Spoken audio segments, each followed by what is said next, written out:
Monsieur Pénat. Alors, je ne savais pas quand j'allais pouvoir placer ce que j'ai à dire. Et signalisation lumineuse m'a immédiatement frappé. Signalisation lumineuse dans Aix-en-Provence en ce moment.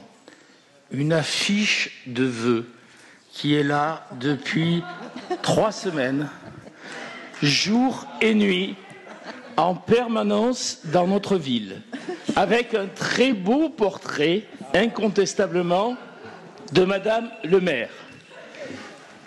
Vous faites 2 km ou 2,5 km, ça a été noté par la Provence, mais j'ai vérifié, j'avais envie de vous voir partout, Madame le maire, et donc sur 2,5 km, en plus, Madame Pignatel, quand il y a des embouteillages, vous voyez Madame Sophie Joassin partout.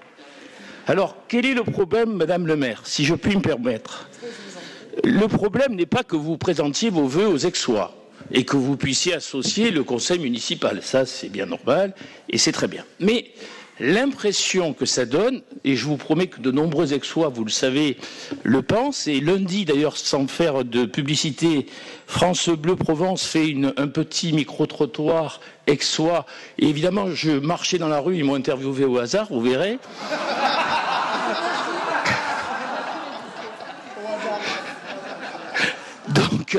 Donc je termine. Donc de nombreux Aixois, ça c'est vrai. L'autre avant, non, c'est pas vrai. Donc de très nombreux Aixois se demandent de quoi il s'agit. Donc moi on m'a dit, Marc, est-ce que tu repars en campagne électorale? Alors j'ai pas compris. Je ne savais pas de quoi il me parlait. Eh bien, mais Madame le maire fait des affiches électorales. Et c'est exactement cela. Ce ne sont pas des affiches de vœux. C'est un détournement, Madame le maire, je vous le dis. Ce sont des affiches qui ressemblent, j'ai bien compris que c'était des vœux, qui ressemblent à des affiches électorales. Et je trouve qu'il y en a un nombre excessif, innombrable. Voilà. Alors, je peux évidemment avoir une question perfide. Vous voyez, Mme Pétel n'est pas là. Pour une fois que je suis en train de vous taper dessus bien, elle pourrait quand même écouter. Allez-y, monsieur Pénat, on est là pour ça. Donc, je m'interroge. La première interrogation, c'est vrai que celle-ci, elle est un peu dure, mais c'est l'argent du contribuable aixois. Alors, on présente des vœux, oui, mais on ne fait pas... Je vais vous répondre très précisément. Oui, attendez, on ne fait pas une campagne personnelle. Vous avez besoin de le faire, tout le monde dans cette Assemblée, c'est pourquoi.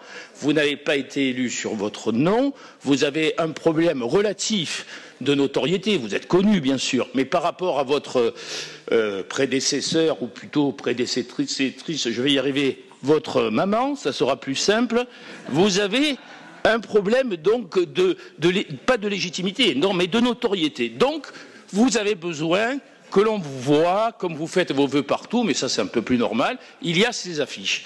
Et donc, le contribuable aixois est mis à contribution pour votre campagne personnelle. Je trouve que éthiquement et moralement, ce n'est pas particulièrement acceptable. Voilà.